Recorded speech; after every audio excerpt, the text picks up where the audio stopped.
Hello, good morning students. Hope everything is fine. Today I am going to discuss our next chapter, that is energy. So this is very important chapter, energy.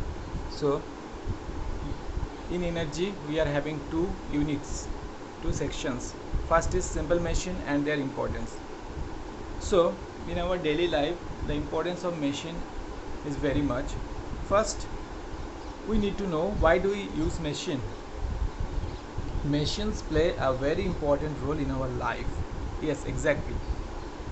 We can do a large number of jobs with our own hands. However, our hands are not sufficient to do all kinds of jobs. Yes, correct. Thus, we use some devices or tools to make our work easier and complete it in a lesser time. By applying less force, we can do more work with the help of machines. Machines can change the direction of force. Machines can change the direction of force. They enable us to apply force in a convenient direction. Yes, it is correct. They help us to apply force in a convenient direction. So, for example, we cannot cut tree with our bare hands. We need axe. In case axe is a kind of machine. So, this is an example. So, there are many examples are there. For example, this to open the lid we need a spoon. Second is that to draw water from the well we need that particular things. So, it's a group level. So, machine has a very much importance in our life. Now we go for the next thing, what are the things are given. So here examples of a machine given, typewriter. So what is the definition of simple machine? A simple machine and its type. A machine is a device which help us to lift heavy loads, or speed up the motion or change the direction of force in a desired direction. So definition of machine is what? A machine is a device which helps us to lift heavy loads, of course, or speed up the motion or change the direction of force in a desired direction. So all complicated machines are made up from simple machines. So complicated machines or complex machine is a combination of simple machines. Basically there are two kinds of simple machines which can further divide into classified. So this machine can be classified into two parts, lever and inclined plane. Lever concept is coming in case of pulley and wheel and axle. Pulley, wheel and axle, and inclined plane concept in case of wedge and screw. Now there's a key factor is there. A machine is said to be ideal if its movable parts are weightless as well as frictionless. Such a machine is not possible because in an actual machine some of the input is utilized or wastage in moving the parts of the machine and overcoming the friction. Correct. Thus output energy of the actual machine is less than the input energy. Output energy of the actual machine is less than the input energy. So in simple terms, in an actual machine, for an actual machine, the output energy is always less than the input energy. So this is a normal case, but it is not in case of ideal case. If we say movable parts are weightless and frictionless, that is not possible. So some part of energy is wasted by the input energy. So always output energy is always less than the input energy.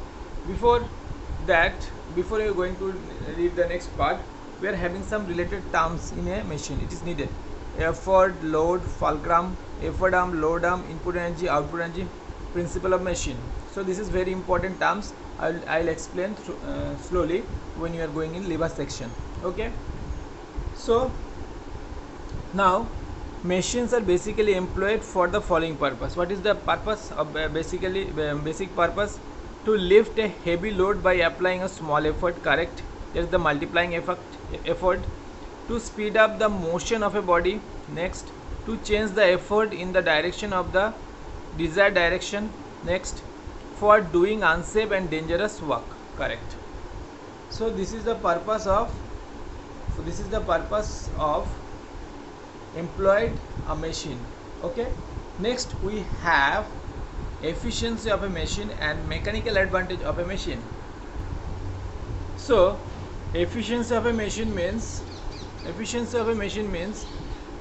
what is it? Efficiency of a machine means the ratio between output energy of a machine to the input energy. The ratio between the output energy of a machine to the input energy is called efficiency of machine. So the ratio between the output energy of the machine to the input energy of the machine is called efficiency of a machine. So efficiency nu equal to output energy by input energy. So what is output energy?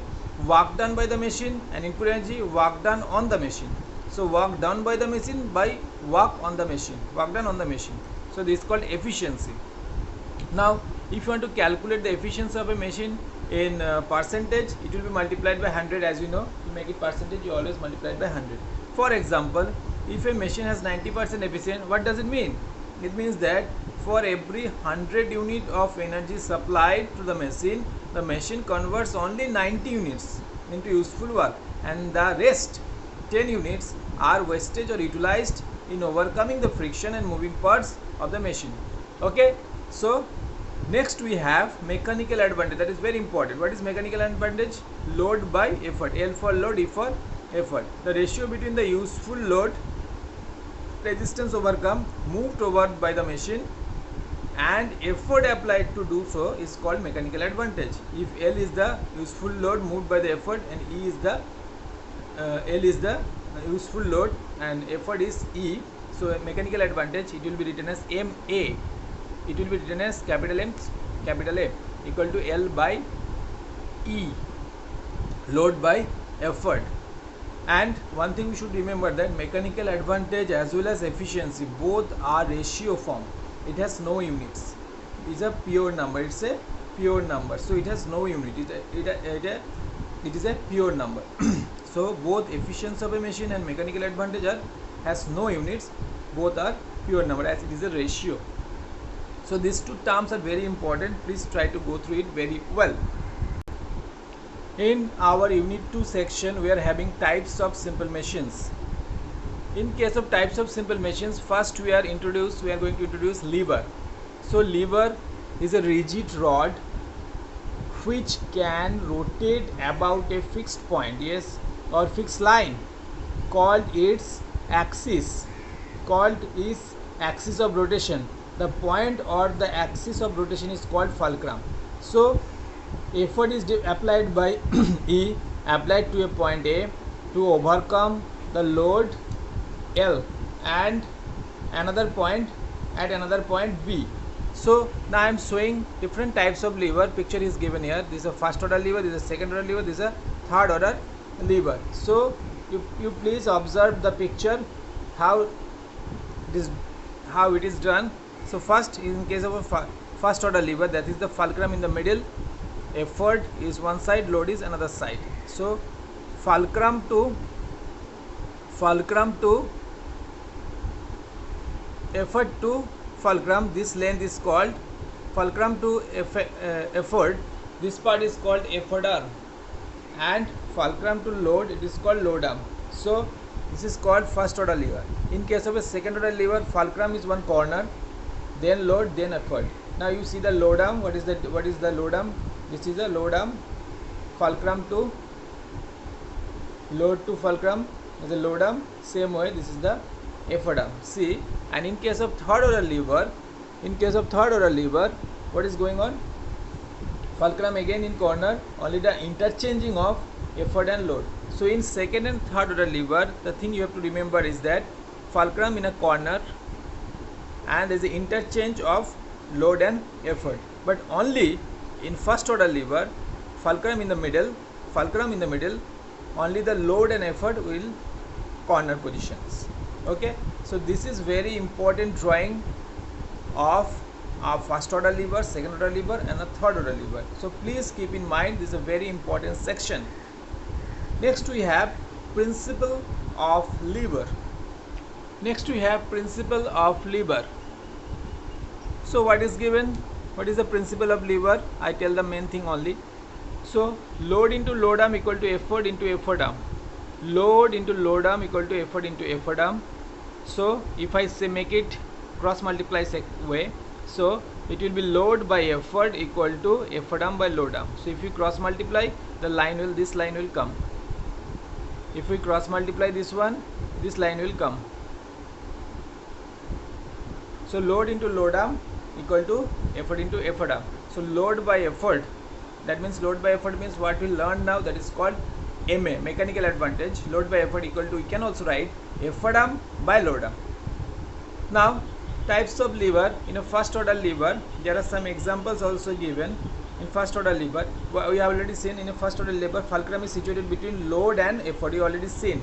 So these are the examples of first order lever. You can see that in each case, fulcrum is in the middle and effort and load in the corner position. So lever fulcrum is situated between the load and effort. See, here is a seesaw. Fulcrum is situated between load and effort. Here is a scissor. Fulcrum is situated between load and effort. There is a water pump. Fulcrum is situated between load and effort. Same way, a crowbar, a claw hammer, a pillar. So these are the examples of first order lever. Now in case of a second order lever, load is situated between effort and fulcrum. Load is situated between effort and fulcrum, or you can say that fulcrum in a, that is also okay. So in a second order lever, examples has given also wheelbarrow, then is given oars of boat, so boy rowing a boat. So these are the examples of second order lever. So in case of a third order lever, what is happening? Effort is situated between load and fulcrum. Very common example is this is a fire tongs, knife. This is a good example. So these are the lever of first order, second order and third order. Please go through the lever detailed and some examples also to identify that. Next we have a pulley. Mostly we have seen pulley to draw water from the well, okay, and sometimes we have seen pulley when we are doing flag hosting on the eve of Independence Day, 26th January. So pulley is a flat circular disc having groove in its edge and capable of rotating around the fixed point, passing through the central axis, commonly called axle. So pulley are of two types: single fixed pulley system and single movable pulley system. So single fixed pulley system is a single pulley. It's a single pulley. It is attached to some high platform and around its groove passed a rope. One end of the rope is attached to the load. Effort is applied at the other end of the rope. This pulley, where it is used, it is commonly used drawing water from the village wells. I already told you. So this is a single fixed pulley system. So this is a diagram of a single fixed pulley system. You have seen that. Another is single movable pulley system. This is a single movable pulley system, a combination of two pulleys. In this case, two pulleys are there. This kind of pulley system, load of 100 kgf kilogram force, can be raised by an effort of 50 kg. That means the it will be multiplied the effort. So a crane is practical example of lever and pulley working is unison. So this is a concept of single fixed pulley. This is a concept of single movable pulley system. Okay. So the mechanical advantage of a pulley equal to applied is equal to load to be lifted in an ideal pulley. So effort equal to load, mechanical advantage equal load by effort equal to 1. Due to the friction, mechanical advantage is less than 1. Yes, the effort is more than the load is actually pulley in an actual pulley. Next we have inclined plane. From the picture you can identify some of your thoughts. You have seen these things many times, many places. So it is nothing only a sloping flat surface. It's a sloping flat surface. What is it? Which a load can be easily pushed or pulled. Which a load can be easily pushed or pulled. Sloping flat surface. Okay. For example, I am telling some examples also, very common.